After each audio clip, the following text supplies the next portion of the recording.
Welcome back to another stellar episode of the Film Alchemist podcast, the show where we take the movies we love, break them apart to find out what gives them their magic. I'm your host, Josh Griffey, joined as always by my friend, co-host, and Jamie Yoga guy, Alex Dandino. All right, before today's just journey of amour through time and space and symbolisms, a little business. Guys, it's official. Your friends here at the Film Alchemist, we're on patreon.com. That's right, patreon.com/Film Alchemist Pod. It's the best way to help the show, I promise you. It's also the best way to make sure the show is exactly what you want. You can get in for as little as $1 a month. Join our community, see what we're working on over there. And as you climb the official Highlander tier ranking system, you can select the movies you want us to discuss in a Patreon exclusive library. Guys, we assure you, every dollar counts and is helpful. Just anything you can do means the world to us. So we're working real hard to make sure we earn your support. It's going to be an awesome, fun year. So go ahead over to patreon.com/Film Alchemist Pod and join the fun. For those of you already with us, thank you. For those of you who are about to, thank you as well. You can see our beautiful faces, right? Just a collage of beauty through the ages and dimensions on YouTube. At the channel Film Alchemist, make sure you subscribe over there. Do your eyes a favor. Write a little story in your notebook about our vast, epic beauty that pulls you through Keep time. going. Here we go. Make sure you email the show, filmalchemistpod@gmail.com. We're on all the socials you're on. We're easy to get a hold of, and we like to hear from you guys, so reach on out. Write us a little, journal. We'll write the last chapter with you. Send it over.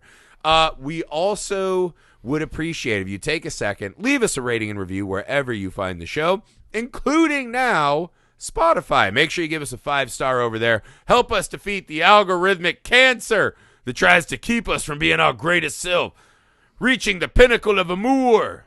That's it, guys. All right.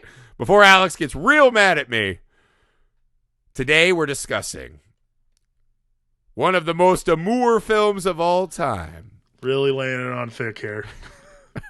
I would hope so. I'm laying it on thick. I'm picking up your sarcasm. No. Today we are discussing a movie about love and loss times 3 almost. Darren Aronofsky's The Fountain. Now, this is a fun one for me because I had never seen this movie. Weird. When I was younger, I fucking loved Darren Aronofsky, right? There was a time I would have said he was my favorite director. I think we said that when we did Mother in January. I love this man, and I love his films. And for some reason, this one just hit at a time where I just never made the time to go out and see it. And once it had already passed, I feel like I didn't hear about it much, and it just kind of faded from my consciousness. This is a really great piece of work. But I'm going to actually toss it to you, Alex. You said this is like one of your movies. Like when we started the podcast, this is one of the ones you had on like your top 5 or 10. Like, I want to do this movie. I mean, it's a really important movie to me. Like, it's definitely like in my probably top 5 movies because it's just, I don't know why. Like, again, like there's a lot of movies like that just hit you at the right time. Mm. I followed this movie.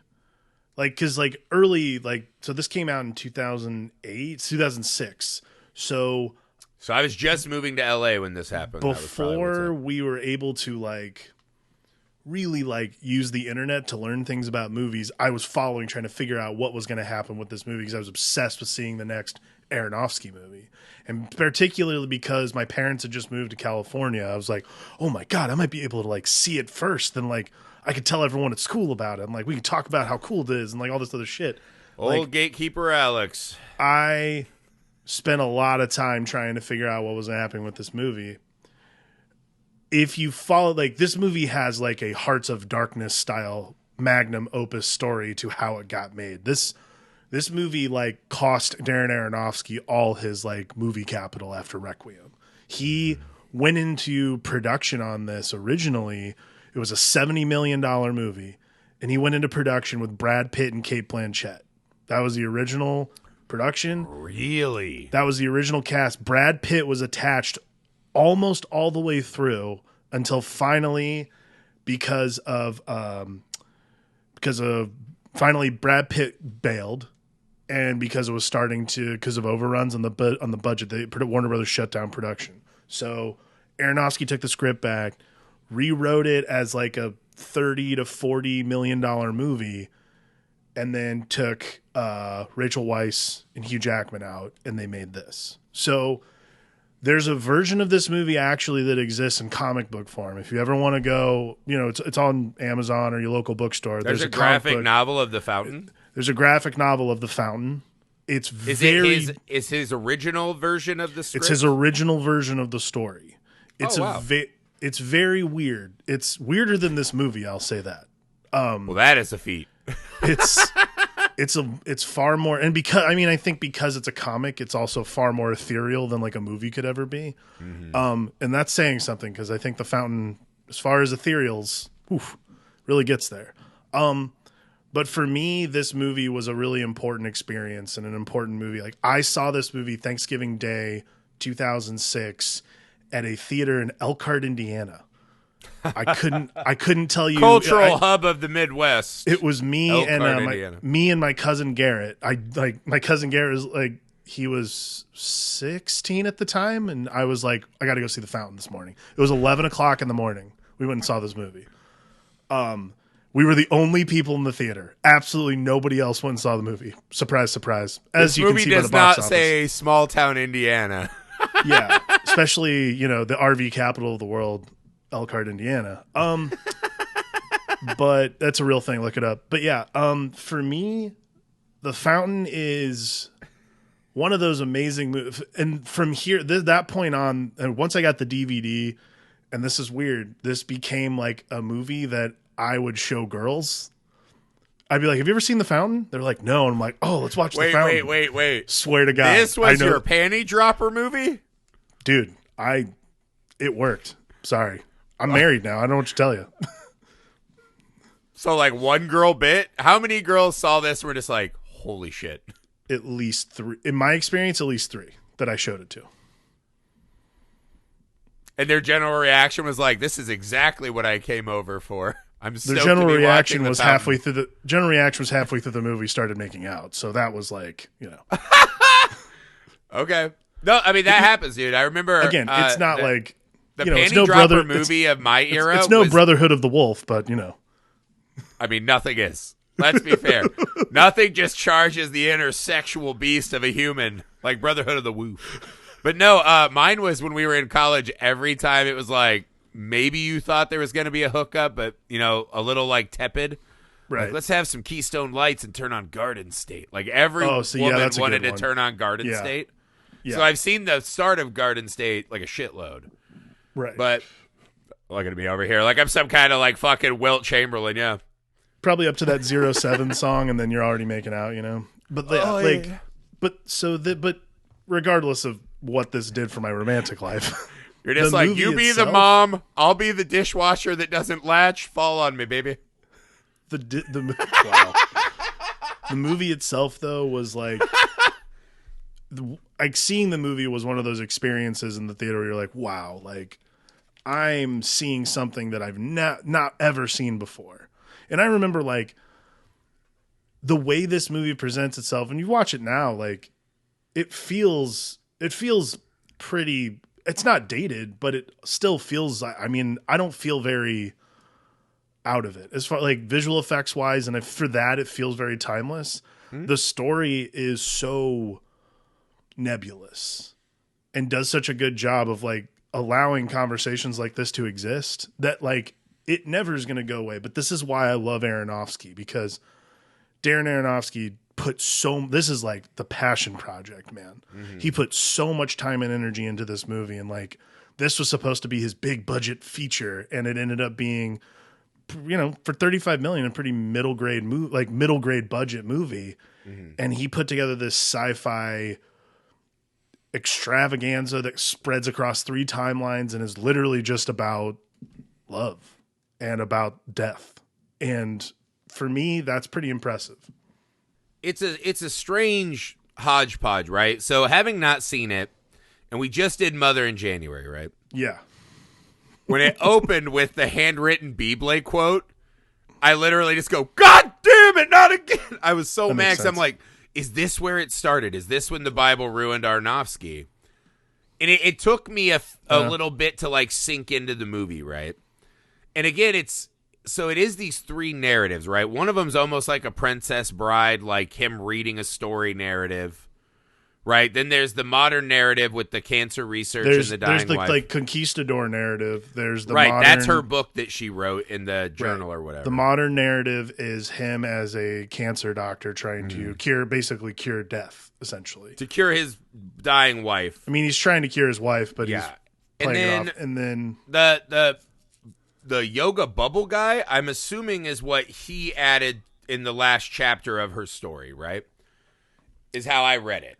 the assumption is just that to set the groundwork for what we're about to talk about. yes, Your face. Yoga Bubble Man is the. Is that space not like a traveler. pretty accurate description of what he's doing, right? Do you take that as him? That's the part of him finishing her tale. I mean, I would go further and say that. I mean, that's him finishing the story. Right, because we even saw like the tattooed ring, so it rings very much of like something that would be personal to him. Yeah. So I think, mean, so that's essentially our three he stories. essentially right? writes himself into the story millions of years into the future. Right. And I think, On a voyage to Shibolba. yeah, Shibolba, right? This exploding star nebula, Shibolba. right? Whatever it is. That's where you get a lot of those like big sci-fi visuals and this and that. I think that what took me a while to settle into this movie, right? So we start out doing this Conquistador shit. You're like, right on. Like, all right, Hugh Jackman's like, stand the ground for Queen and God, right? He's a man. He like has his ring. And you're like, all right, this is a simple narrative. I understand exactly what's going on. I'm down for this, right? Hugh Jackman looks ready to like Wolverine these fools. And then we cut to Yoga Guy, and I was like, wait, what? And he's like talking to a tree and eating like a little thing. The tree has like hair. Yes. So like that took me a minute to settle. Like, wait, is that like human hair, like forearm hair? It's like, okay, that's weird. He likes to get his lips really close to that. But then this is when they introduce the like crashing realities, right? So now we see Rachel Weisz not as queen, but as a snow-hatted lady, right? And that interjects us into the modern world. Mm-hmm. I think one of the things is by the time we settle in the story that's actually happening, right? The middle of the story, the cancer story. I really fell deeply into what this movie was doing and was just very emotionally attached to that story. I wonder in your mind, right? I had serious questions to me about what the Conquistador stuff was adding. I think by the end of the movie, it pays off a lot more once you realize what's happening. Right. I don't know that I ever got there with the yoga bubble, right? So walk me through like you watching it and a guy who loves this movie, right? What each of the segments obviously is wildly different tonally, right? Sure. What does each segment bring to you? Because I felt at times when they would stop doing the cancer story and go to him, taking a piece of the tree and seeing her ghost. What did each segment kind of offer you that was really speaking to you? I mean, for me, the Conquistador story is the least interesting because the narrative itself is just a story that Izzy is telling. It's very Princess Bride-y the way they produce it, yeah. It's essentially supposed to be the most simplified version of the story, which is weird to say because it's easily one of the more convoluted beats in a lot of the movie, which is, again, really saying something in a movie where a guy's floating in a bubble towards a supernova.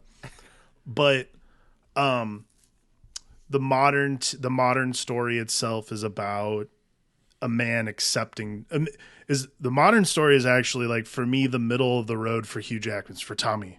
Tommy's story really takes place at the end with the Bubble Man.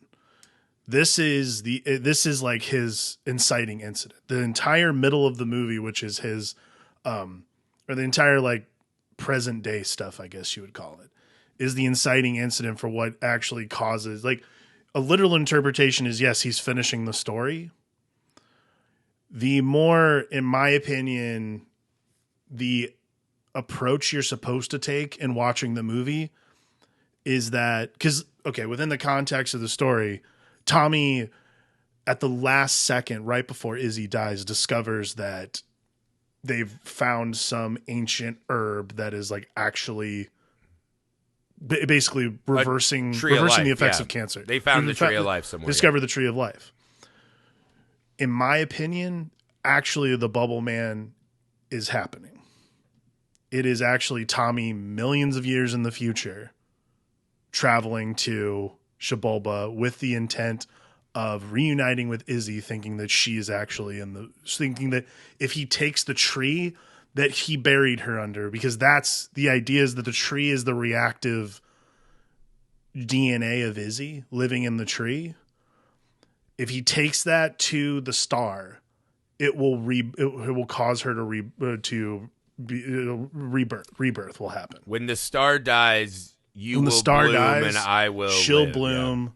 Yeah, that's the idea. I've always, yes, the literal interpretation is it's a story. For me, I've always assigned much more metaphysical interpretation to that, which is that Tommy is the same Tommy from the present day, because he is inking himself on the tree like a tree trunk would. He's giving himself rings as the passage of time goes, so on and so forth.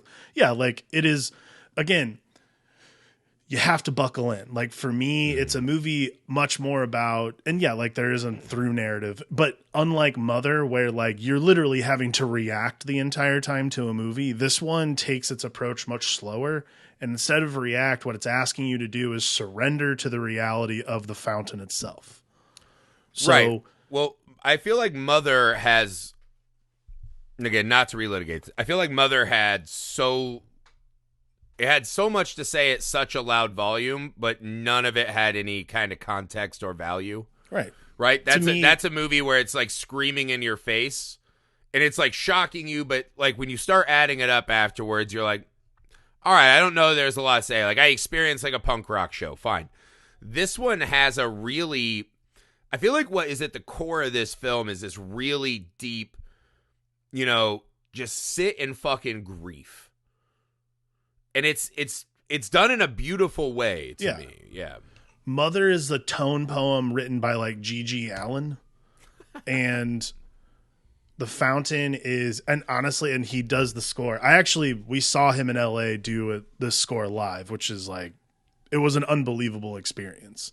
Clint Mansell's score for this movie like does so much work. And I don't think like, and again, Aronofsky's a great filmmaker in and of himself, but like this soundtrack is absolutely phenomenal. And again, like a tone poem by G.G. Allen is how I describe Mother. This is like a tone poem by Clint Mansell.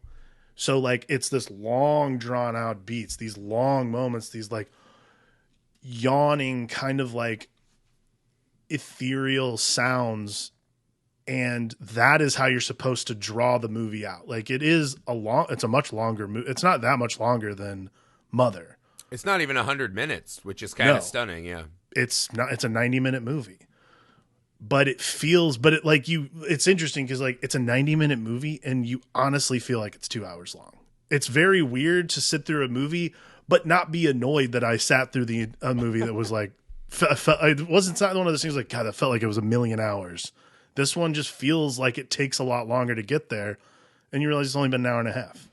Yeah, I think, and what I found myself latching onto is I love Rachel Weisz's character in this movie, right? Mm-hmm. And there is this constant beat that is happening in the movie where she's begging him to just be with her. Just to stay. Right? It's the first snow, come walk with me. I can't, get out of here. And then when you find out she's dying of cancer, you're just like, you absolute sack of shit. You just fucking, and it's one of the hard beats of the movie is I feel like I hate Hugh Jackman's character the whole movie. Yeah. It's like, you're doing this, because she even calls him at one point, right? Because she wrote the story, I feel like as a way to help him grieve, right? And when he comes in, he's like, we had a breakthrough. And she goes, my conquistador, always conquering. And there's the moment when, she's really scared about the temperature thing. Yeah. Just come sit on the roof with me. Look at this thing. I'm going to tell you something that is helping me on my journey. When she pulls him into the bathtub, I was like cringing. I'm like, that's one of those things rich people do in movies. Yeah, I don't know why rich people do that in movies. Fuck like, our that's house. just, We're rich. We can fucking spray water everywhere. What's wrong with yeah, you? then you got to like wipe it up later. You got to do the.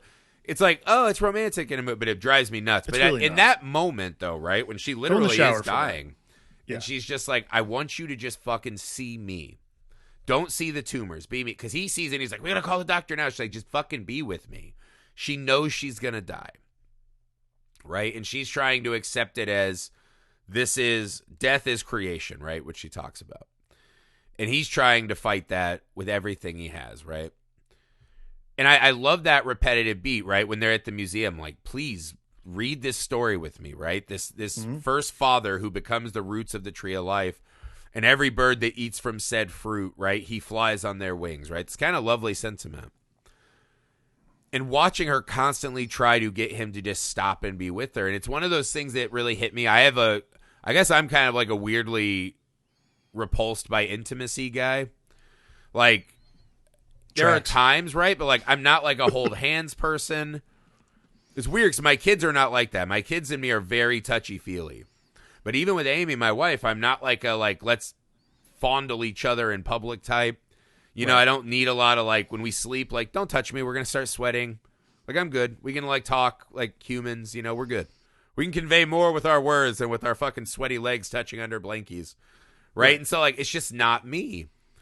And when I was sitting, and again, I told you I was glad I saw this now, because I feel like if I had watched this 10 years ago when it came out, or 15 years ago, I probably would have hated it, right? Yes. I would say with almost empirical certainty, you would have hated this. The man I was at the time would have relished probably in why trying you to didn't take watch a this movie. fucking, you know, longsword to this movie, but I watching it guarantee now you, as a husband. saw the trailer and immediately were like, nope, not for me. I don't know, because I love Aronofsky, but I might have heard people saying shit, and I was like, all right. But sitting in this thing and just watching this guy struggle, right? So while I think he's making every wrong choice, he's not without reason, right? And it's the brutality and inevitability of the tragedy. I mean, it's just it's done. The way he doles it out is wonderful, and that's why I alluded to Princess Bride, because once I realized the Conquistador was her trying to give him a way to see this outside of tumors, it kind of became this romantic fairy tale escape, which is not the aesthetic of the short. It's not the tone of it, but in my mind, I'm like, this is her really reaching out and trying to, you know, accept who he is and say, also see who I am. Right.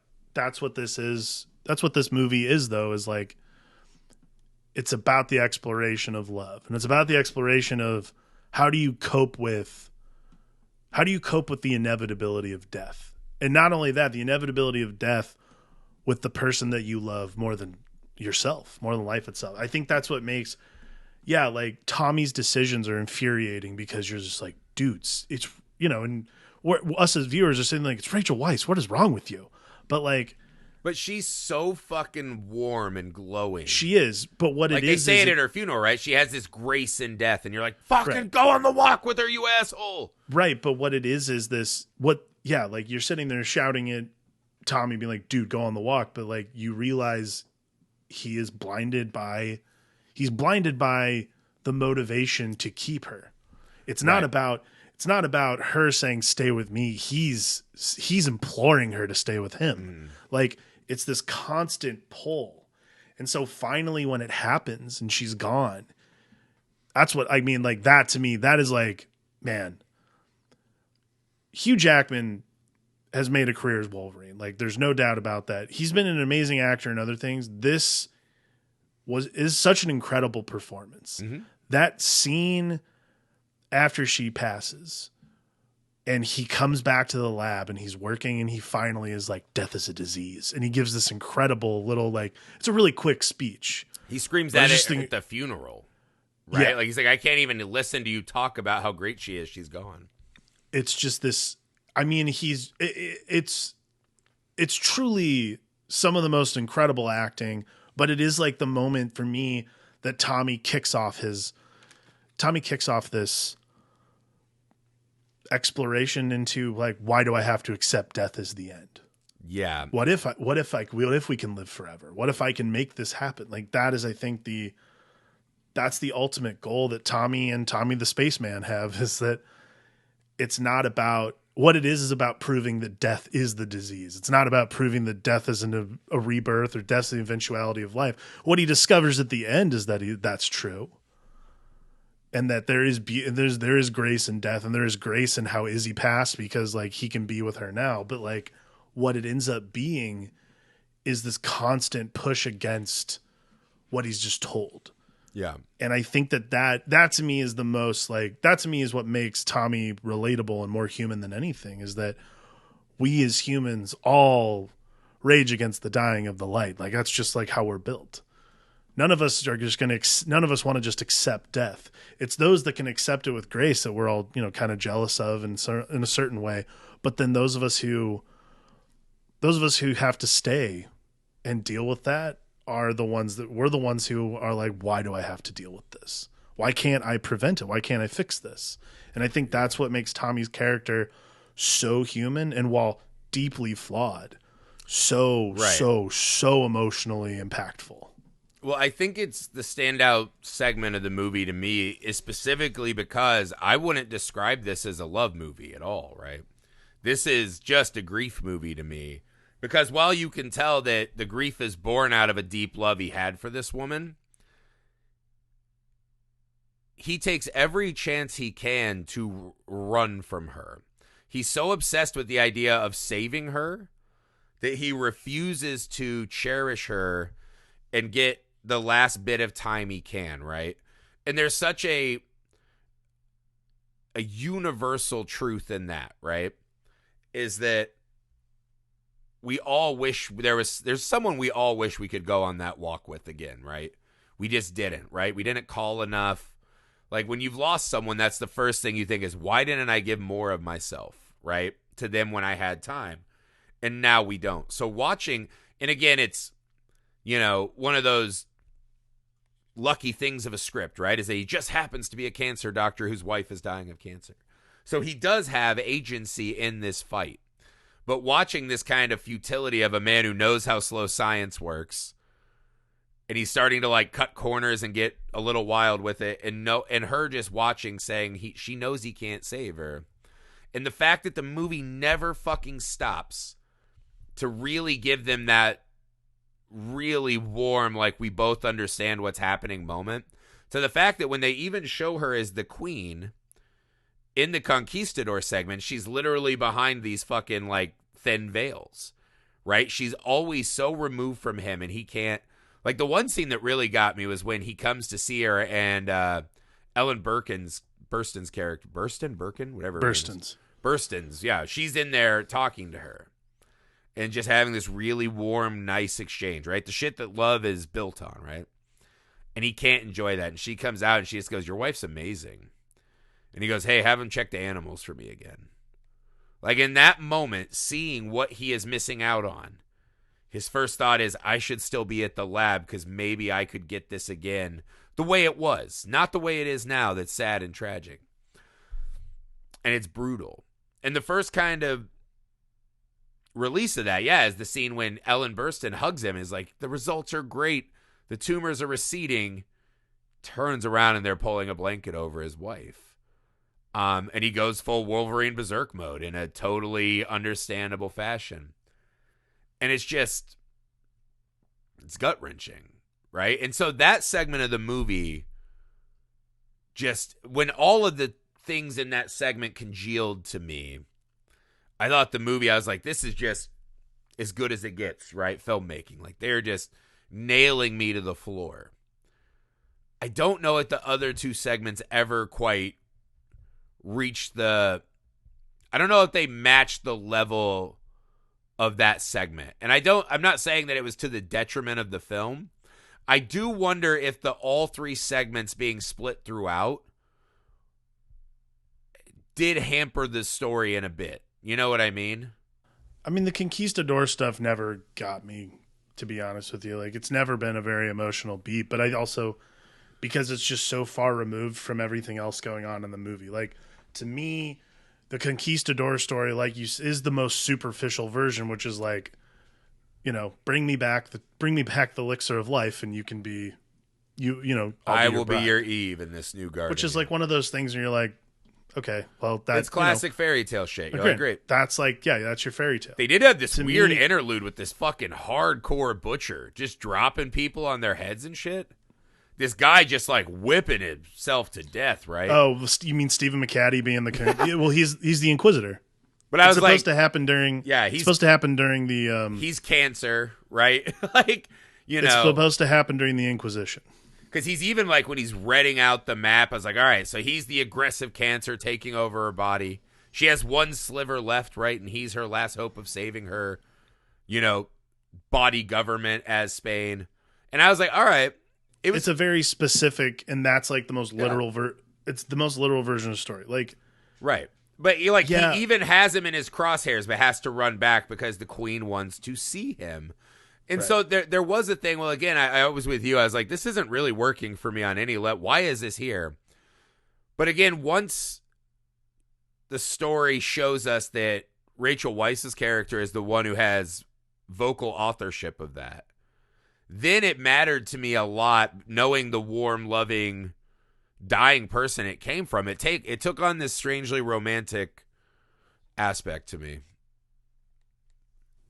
To me, it's the payoff. It's the payoff is why it's there. The other two segments are actually what matters in the movie, because to me, that's always the same person.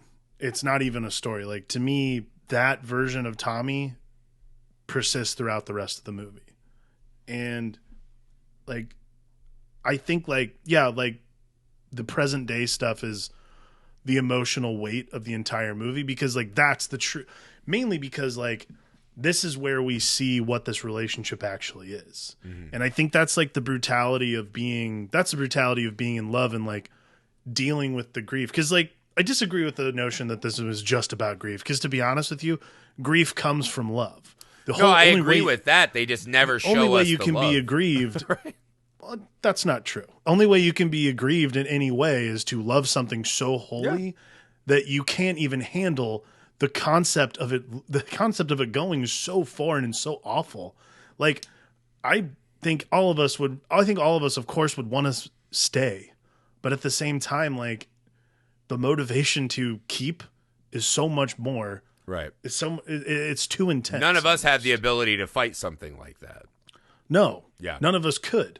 But Tommy as the space traveler then becomes this basic, this is the part that becomes the most like filled with conjecture beat. Like, it is what it is. And you can either decide that it's this metaphysical, philosophical story about, like, that becomes this metaphysical concept of like, okay, so you're willing to travel billions of miles.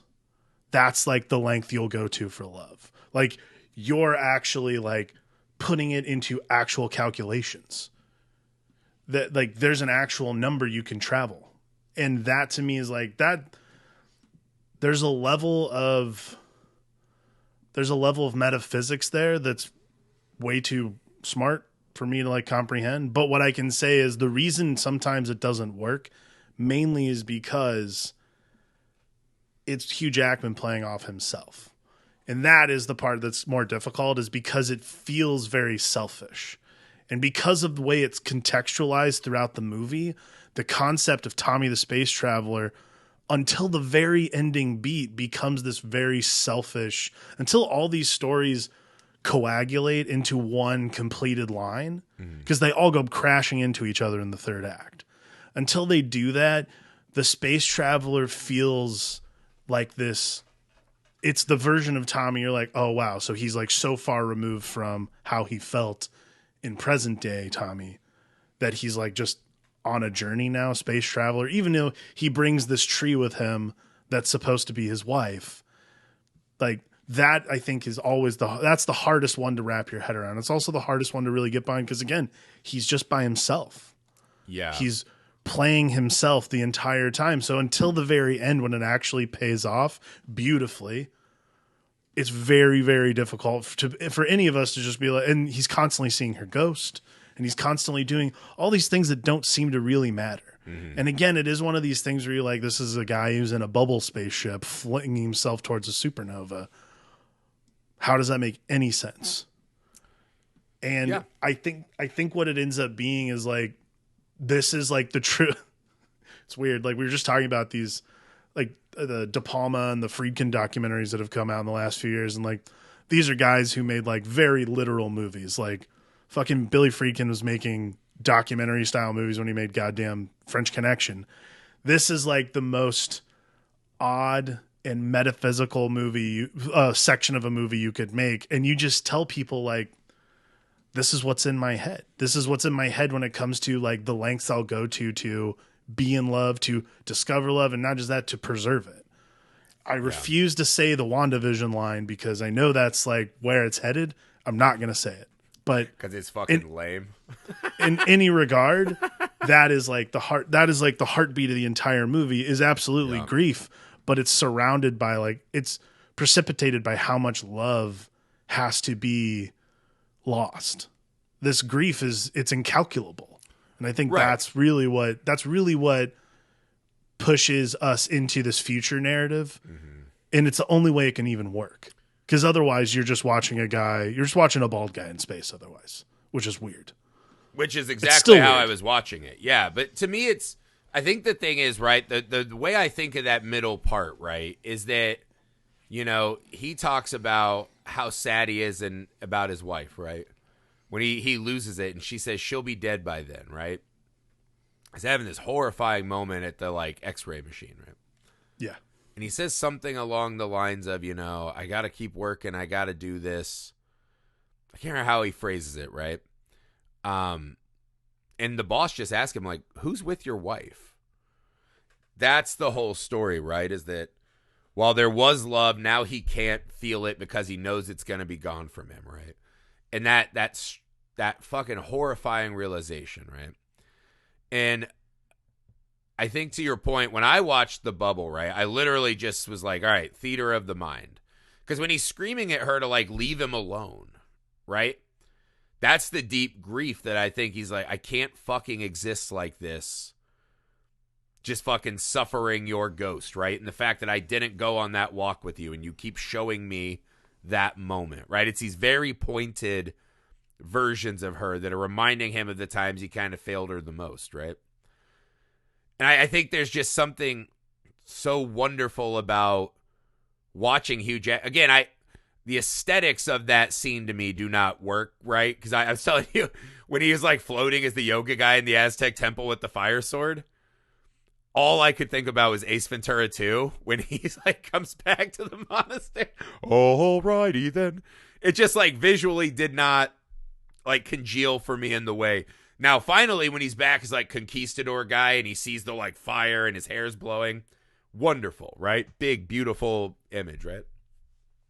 But I think the problem I had with the ending is that it does take on this tone of, especially if Tommy's a real guy and not just he wrote the final chapter.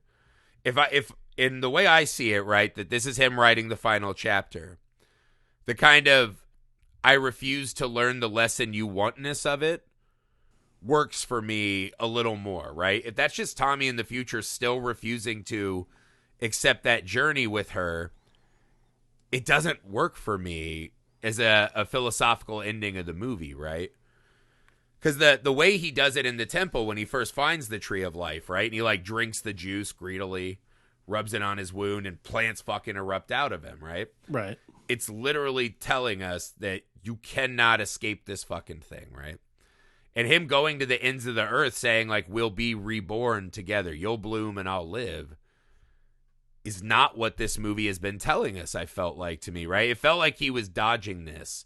But if you look at it as this man who's still in immense guilt and just playing this out on the page, I thought it was really cool, right? The idea of him like still tattooing more rings, right? Like she's still a bond to him or bounding him, right? So now it's not a wedding ring. It's like almost become these chain tattoos. So some of the visuals on the actual rock for me worked really well. I just think that if it's just this guy who's literally like, this is still a chain, like I'm still fighting to not die.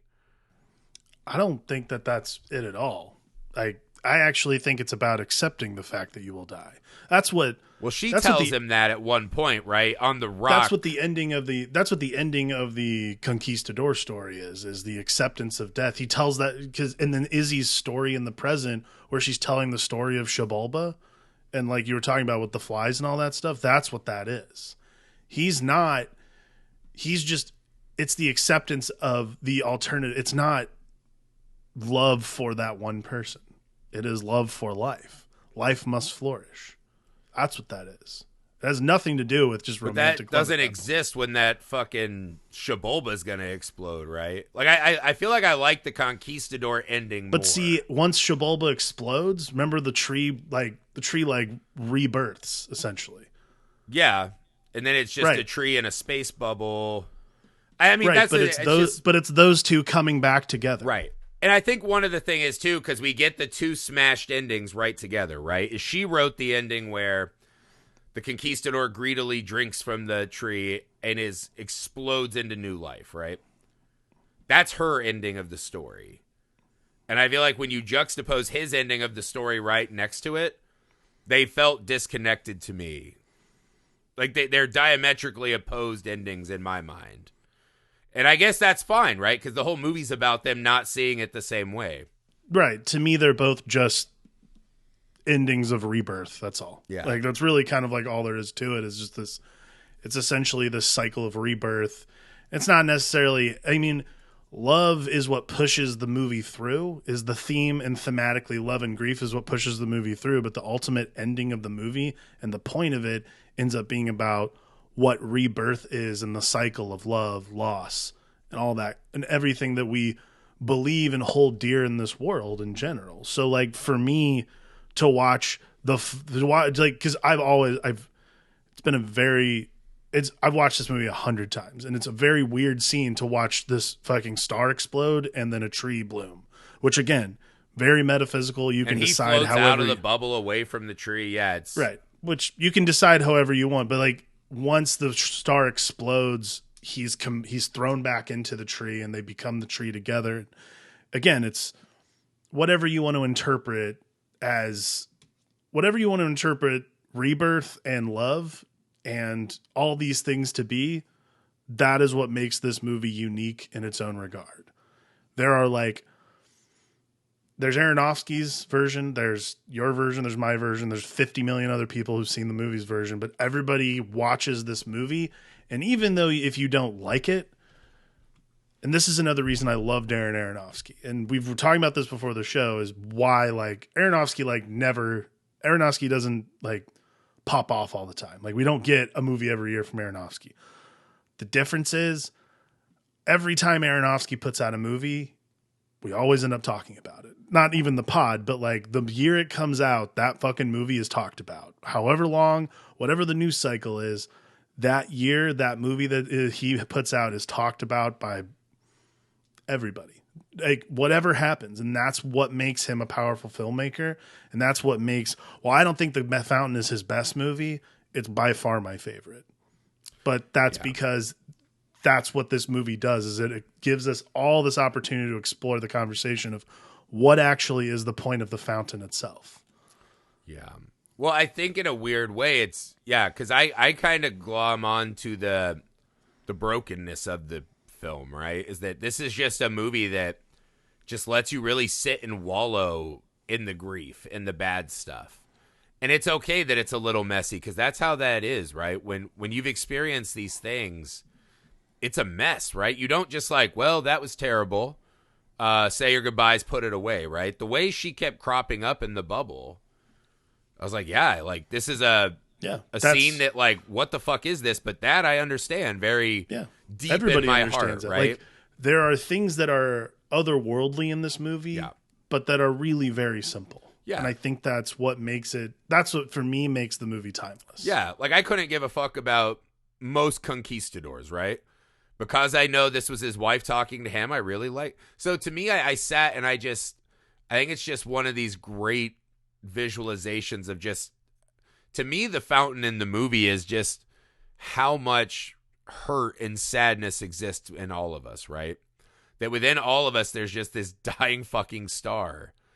And, you know, you can have these great moments and lights, but, you know, I was reading this fucking weird book to start the year. I was trying to find something optimistic. It's called How to Be a Good Creature, right? My son last year bought me The Soul of the Octopus. It's the same lady. And it's kind of an autobiography by way of all the 13 animals she's met or owned as pets. The thing they don't tell you when you buy the book that kind of sucks about it is like 5 of them or 6 of the animals are her personal pets. I thought like half of them would be like, or I thought the book would be like awesome, like weird animals you've never heard of. But she's like, here's my 4th dog, right? And you're like, God damn it, I get it. Dogs are cool.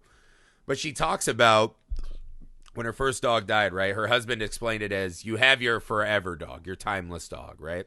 The one dog that was the love of your life and you'll love it forever.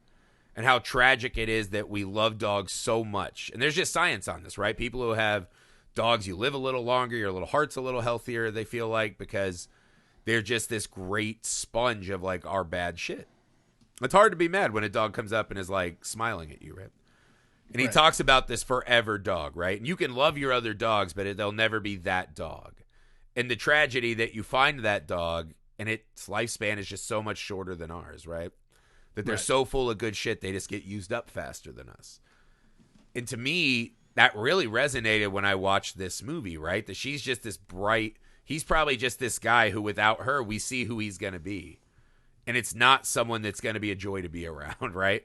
Like you see exactly where he's heading, but he found this one fucking person, right? What are the odds you find a one person in this fucking insane world on this one planet in this fucking universe, right? And that one person really just like makes all of it better and makes you better. And everything is just bright and wonderful, right? Right. And it helps that it's Rachel Weisz, right? That's very understandable. Right. But you watch that and it's so, even though again, it's like lovely super scientist Hugh Jackman and wonderfully beautiful and graceful dying of cancer author lady. Right. It still feels like it's sitting in our own lives and houses. Yeah. And I think that is a real talent. Again, to me, the Conquistador stuff and the Yoga Man stuff somewhat hindered my experience. But the fact that the power of the story exists in all of those scenes. And it is one of those movies that I would argue the ending is kind of clunky and doesn't really tie the movie up as powerfully as it could, right? That once you get to that, them putting the blanket over her moment, nothing really gets back to that in the rest of the film, right? But I feel like this is a movie, like you said, right? We're all this movie is going to exist in a bubble in our mind and just keep traveling for a long time, and we're going to expand and grow with it. Yeah, I think that's wonderful. Yeah, I do not think the ending of this movie is as strong as it could have been, not even close. But again, like, it's just a conversation. You know, I think that's like what's so wonderful about the movie, and I think that's what makes the movie worth watching. And again, like, you could make a documentary about the development and the creation of this movie because it's honestly fucking incredible. Like, I would actually, I've never done this on these shows, but like, if this movie interests you at all, read about like the macro photography they did for any of the space stuff. Most of the space stuff is actually macro photography. It's not CGI. Like, it's superimposed stuff, but most of it is not CGI. It's close up macro photography of like chemical reactions and shit. It's like the heart and soul of this movie is the passion Aronofsky had to make it and to finish it. And I think that's why it's my favorite Aronofsky movie, because you just see it's bursting from every single frame of this movie how much he loved and wanted to get this story made. And like, you know, we talk a lot about like that alchemy. And for me, like, that is what makes this movie special, is that it's made with such like fervent passion that it's undenied. It's undeniable that he wanted this story to be in the world. And like, that to me is what makes a story about love and loss and grief that much more powerful, is that this is a story that this guy needed to tell. Yeah. And he willed it into existence. So, well, I feel like most movies that can pass the test, right?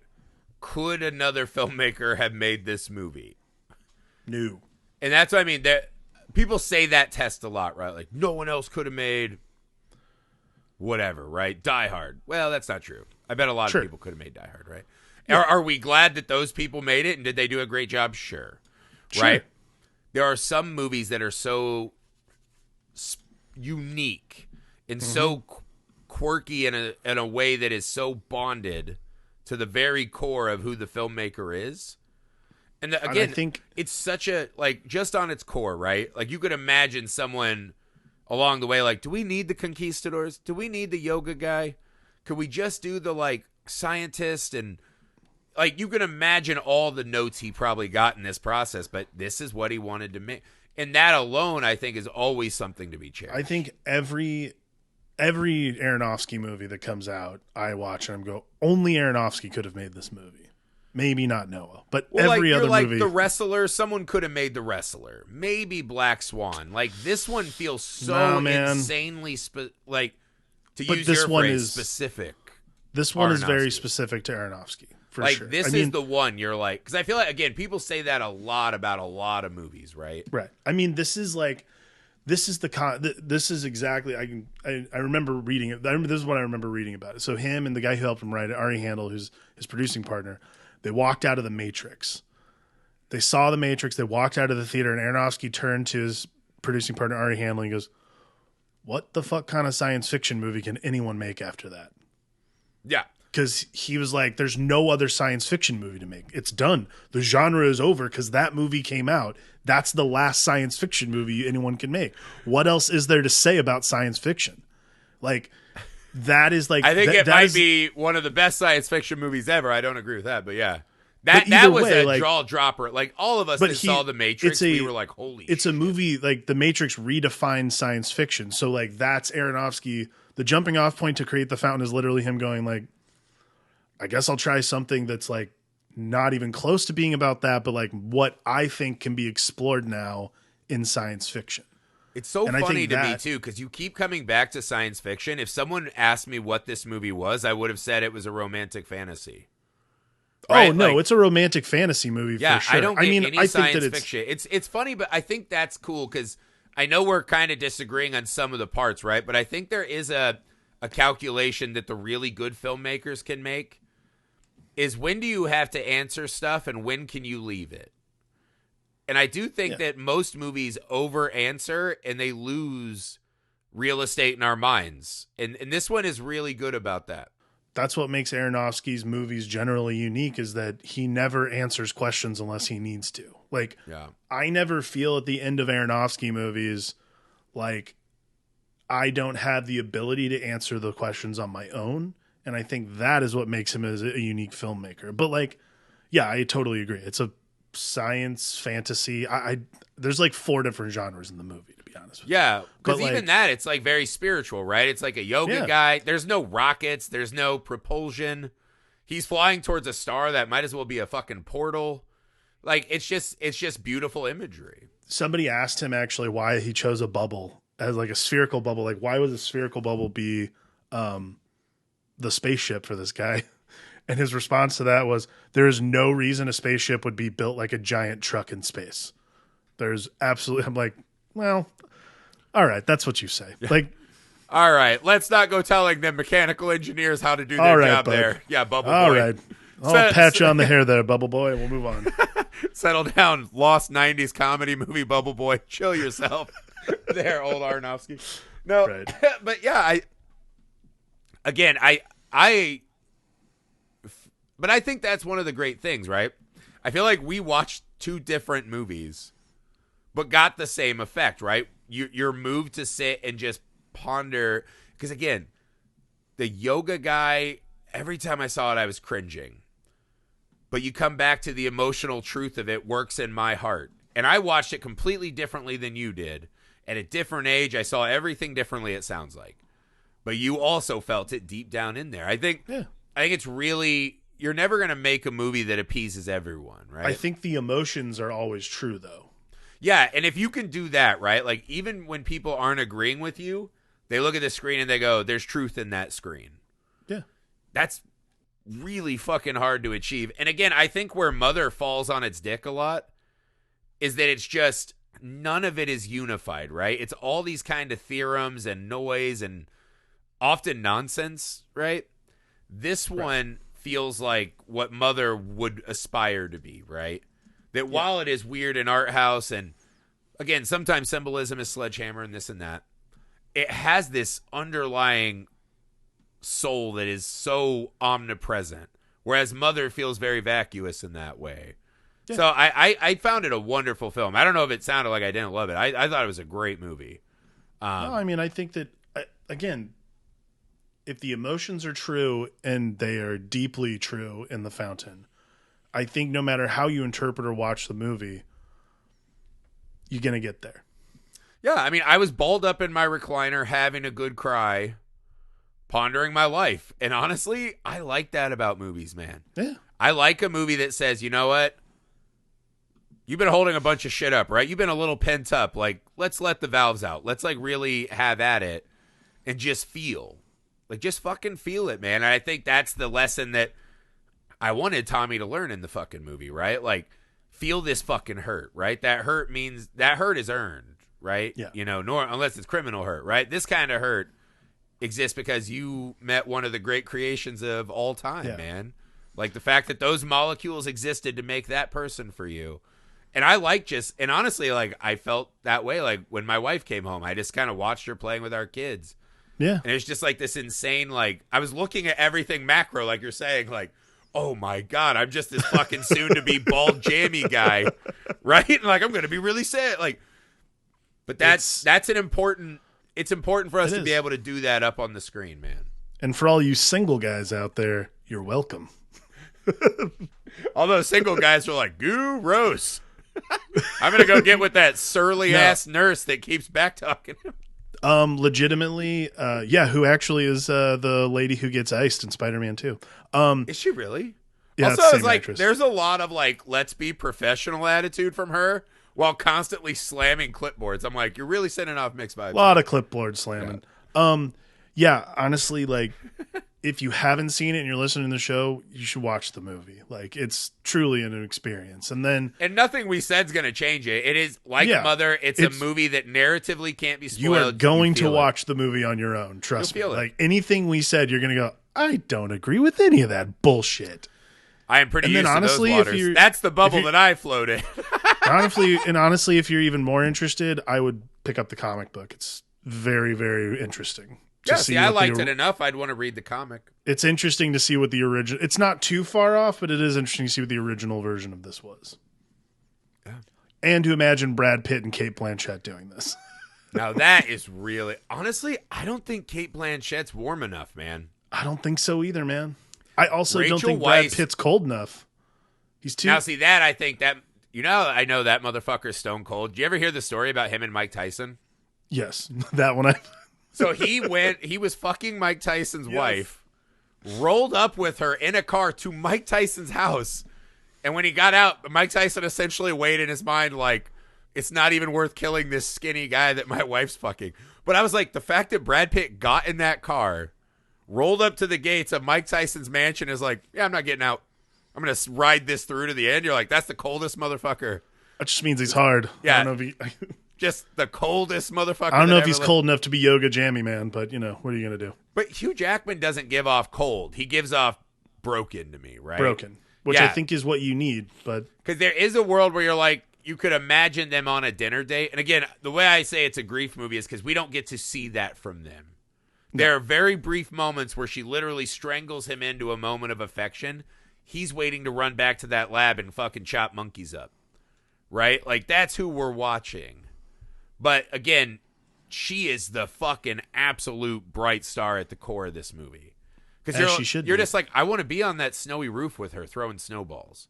Yep. Right? Like, I would let her fucking ruin my, floorboards and my insurance, and I'd fucking get in that weird bathtub with her. Yeah, I got lines I draw. Yeah. I'm not That's sure you'd be like, all right, enough milk in it. Get out of here. Get the towels. We're mopping up.